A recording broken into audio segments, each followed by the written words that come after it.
Good afternoon, everyone. My name is Tarcisius Mukuka, and it's a pleasure for me to welcome you to this presentation. Our presentation is entitled The Politics of Jesus. I have added a little bit of Latin so that you can work out its meaning. The Latin says, Vicit agnus noster eum sequamur, which means the Lamb has conquered, let us follow him. Now, my title of this presentation actually comes from the Moravian Church. The Moravian Church is a Protestant church, originally from Bohemia, somewhere in the old Czechoslovakia. So that's their motto. Their motto is, the Lamb has conquered, let us follow him.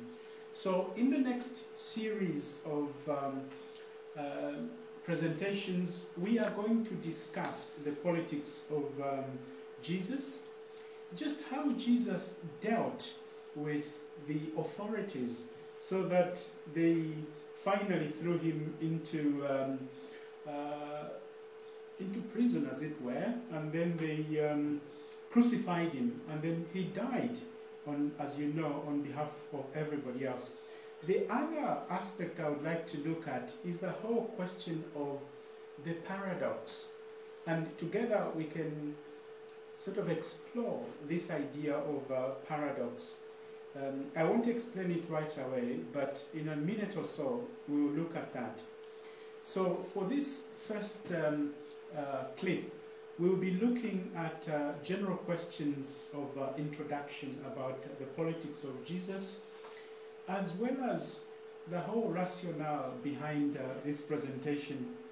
So when we look at the life of Jesus, a number of questions actually do arise. But before we look at some of those questions, I don't know about you, one of the things that I often see when I look at popular images of Jesus, as Anthony Tawi was saying, is that we have this image of Jesus who is a very nice guy, pious, almost harmless, as it were. I think in some way we have taken the edge out of Jesus. So I'm hoping that this presentation can put back the revolutionary nature of this person called Jesus Christ. But first of all, we just need to clarify some basic questions. When we talk about the politics of Jesus, what is it that we are talking about? For instance, when somebody says politics, what do you think they are talking about? I would like to hear from any of you. What is politics? Is it the way things done? So there are different rules and guidelines set by people that we're trying to follow, and differences between other people. I think so. It's the way things are organized. So we can say that politics is the art as well as the science of organizing human beings as a political entity. So, in short, when we look at the politics of Jesus, we just want to see how did he look at the organization of his time, and what is it that he did or said that put him into trouble. But I also want to explore another notion which probably you have heard or are familiar with, is the concept of paradox.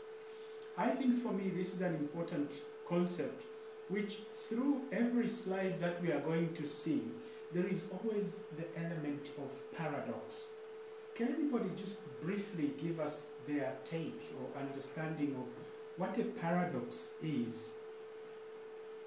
And why is it important?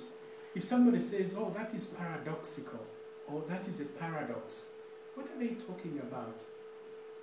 Is it kind of like two views of one argument, and it's a different view to what you've got? So it's like, and like your view's there and your view's there, and they still mean the same thing, if that makes sense. It does make sense, and particularly when you talk about two views.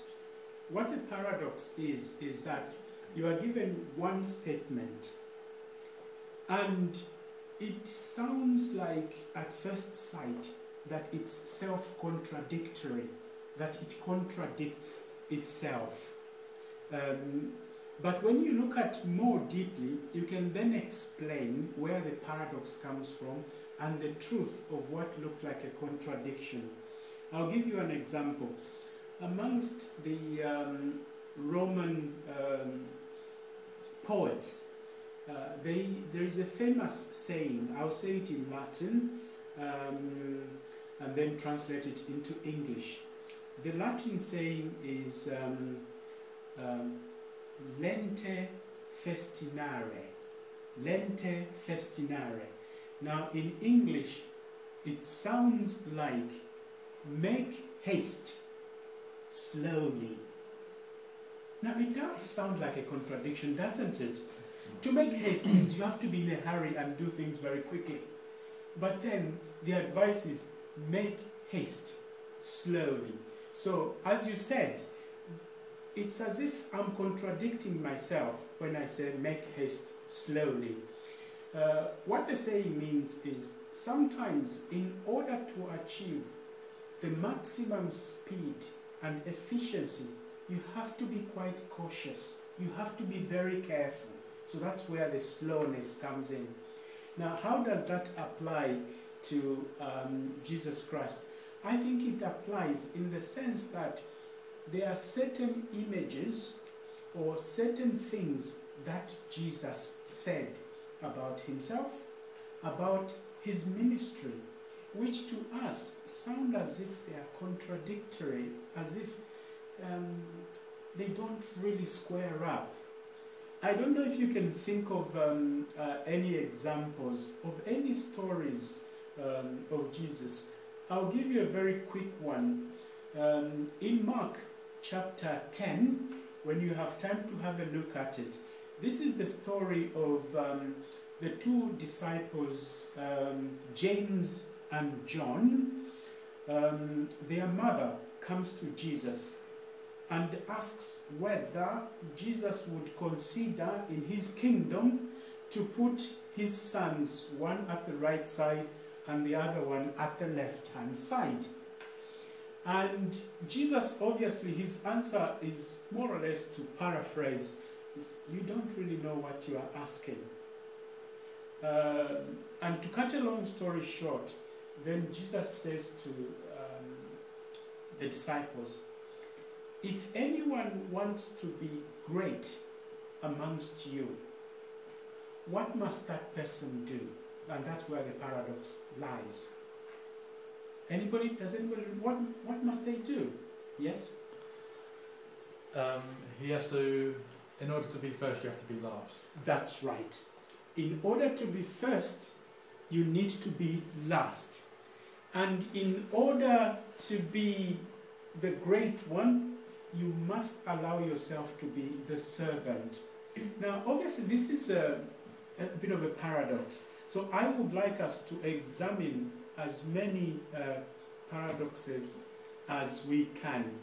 So before we get on to our next clip, think of the various paradoxes that are present in the New Testament. Thank you.